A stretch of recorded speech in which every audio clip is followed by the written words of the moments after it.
Hello everyone, आज की class में बताने वाले हैं क्लास 10th हिस्ट्री का इम्पोर्टेंट ऑब्जेक्टिव क्वेश्चन के बारे में। आज की क्लास में बताने वाले हैं। ठीक है, तो आप लोग बने रहें और एक एक क्वेश्चन को आपको यदि याद है तो आप लोग इससे क्वेश्चन का आंसर दीजिए।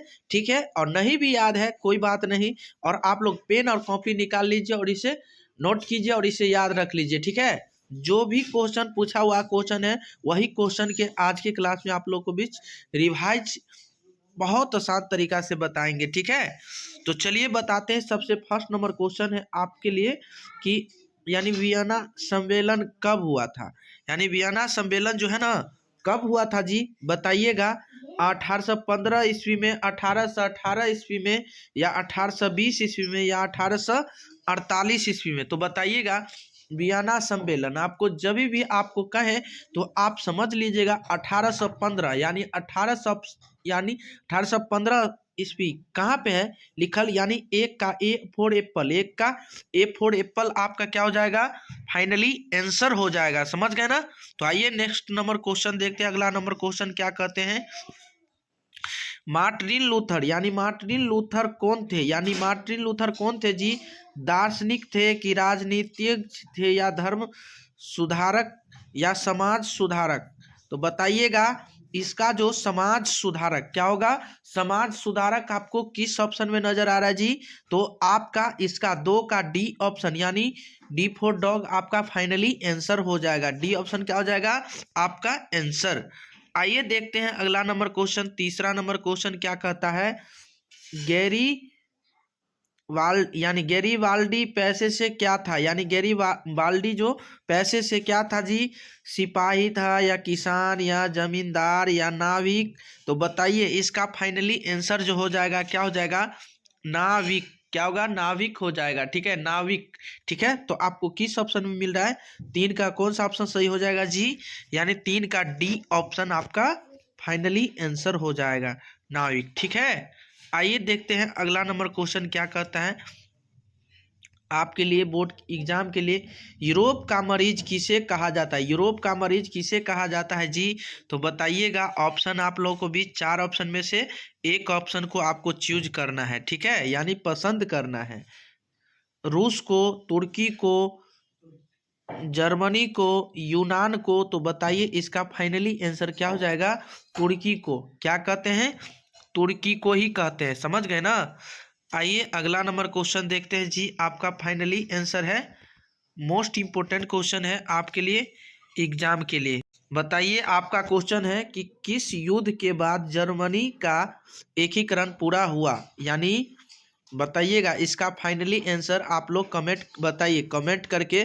तो सेडान का युद्ध के बाद जो है ना जर्मनी का एकीकरण हुआ। ठीक है ना, 5 का डी फॉर डॉग आपका फाइनली आंसर हो जाएगा। ठीक है, आइए देखते हैं अगला नंबर क्वेश्चन आपके लिए क्या कह रहा है कि यूरोपीय सभ्यता का यानी पालना किसे कहा जाता है। इटली को, फ्रांस को, हंगरी को, यूनान को। तो बताइए इसका फाइनली आंसर 6 का कौन सा ऑप्शन सही हो जाएगा, आपका फाइनली आंसर हो जाएगा यूनान को। तो यूनान आपको किस ऑप्शन में नजर आ रहा है जी, तो 6 का डी ऑप्शन क्या हो जाएगा आपका फाइनली आंसर।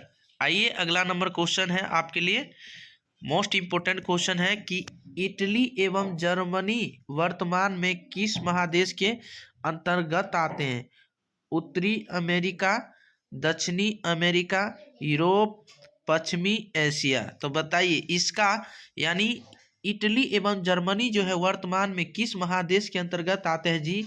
तो वो जो आते हैं ना यूरोप महादेश के अंतर्गत। कहाँ, यूरोप। क्या हो जाएगा, यूरोप। यानी 7 का आपको सी ऑप्शन फाइनली आंसर हो जाएगा। ठीक है, यूरोप महादेश के अंतर्गत आते हैं। ठीक है, आइए देखते हैं अगला नंबर क्वेश्चन क्या कहता है,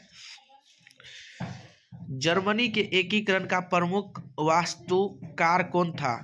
मेजनी, गैरीबाल्डी, लेनिन, बिस्मार्क। बताइए इसका फाइनली आंसर आ जाएगा आपका बिस्मार्क। क्या हो जाएगा, बिस्मार्क आपका फाइनली आंसर हो जाएगा। 8 का डी ऑप्शन क्या हो जाएगा फाइनली आंसर। आइए देखते हैं अगला नंबर क्वेश्चन क्या कहता है,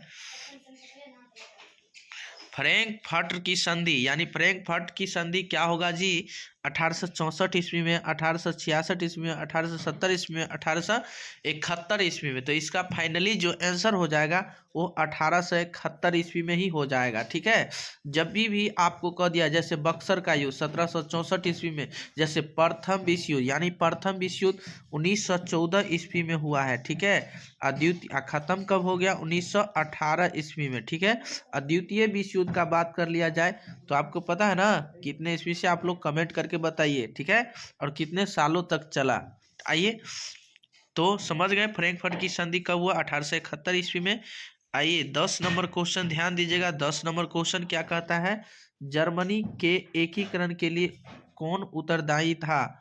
count Cavour, Bismarck, Garibaldi, Mazzini. तो इसका जो फाइनली आंसर हो जाएगा वो बिस्मार्क ही था। क्या था? बिस्मार्क ही उत्तरदायी था इसका। तो उम्मीद करते हैं कि आप लोग इसे अच्छा तरीका से समझ गए होंगे। ठीक है, तो चलिए ऐसा वीडियो पाने के लिए हमारे साथ कंटिन्यू जुड़े रहें। तो चलिए आज की क्लास में तब तक ले बने रहे। ऐसा वीडियो पाने के लिए हमारे साथ आप लोग इसे कंटिन्यू जुड़े रहें।